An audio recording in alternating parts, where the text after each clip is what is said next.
பின்னாடி அண்ணா பாலாஜி அண்ணா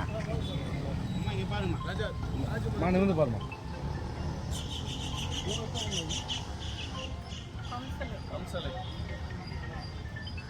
முன்னாடி வர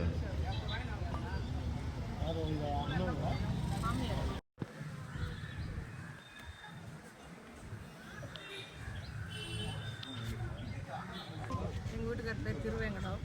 இது எங்கள் மாமனார் சொத்து. இது வந்து அபகரிக்கிறதுக்காக சட்டமன்ற உறுப்பினர் எம்எல்ஏ சிவா எம்எல்ஏ வந்து எதிர்கட்சி தலைவராக இருக்கிற சிவா எம்எல்ஏ வந்து ஆள் விட்டு எங்களை வந்து புரோக்கர் மூலயமா அந்த இடத்த கேட்டு டார்ச்சர் பண்ணாங்க. அதனால் நாங்கள் வந்து கொடுக்க மாட்டோம்னு சொல்லிட்டதுக்கப்புறம் எங்கள் சொந்தக்காரங்க அந்த ஊர்லேயே இருக்காங்க.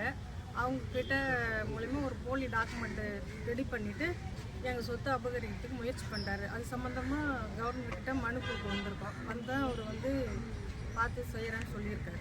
பார்த்து சட்டப்பூர்வமாக நடவடிக்கை எடுக்கிறாரு சொல்லியிருக்காரு. இடம் எங்கே இருக்குது? இடம் எங்கே இருக்குது? சொத்து மதிப்பு வெளியூரில் ஒதிம்பட்டு ஏரியாவில் 10 கோடி ரூபா சொத்து மதிப்பு வரும்.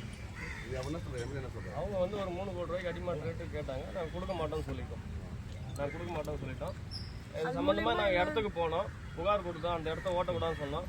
வில்லியனூர் காவல்துறையில் நாங்கள் வந்து புகார் அளித்தோம். அதை மீறி அவங்க வந்து உழவெல்லாம் ஓட்டியிருந்தாங்க. ஓட்டக்கூடாதுன்னு சொல்லும்போது அவர் வந்து ஃபோன் மூலயமா அவர் வந்து வில்லியனூர் காவல் நிலையத்தில் பேசினதுக்கான ஆதாரம் என்கிட்ட இருக்குது. அவர் தலையிட்டு அதை எல்லாத்தையும் ஸ்டாப் பண்ணி அவங்களுடைய அடியாட்கள் அனுப்பிச்சு அந்த எங்கள் இடத்துல நட்ட கல்லெல்லாம் பிடுங்கி போட்டாங்க. சிவாமல் அளவு எவ்வளோ? அளவு 7 ஏக்கர் 10 கோடி ரூபா.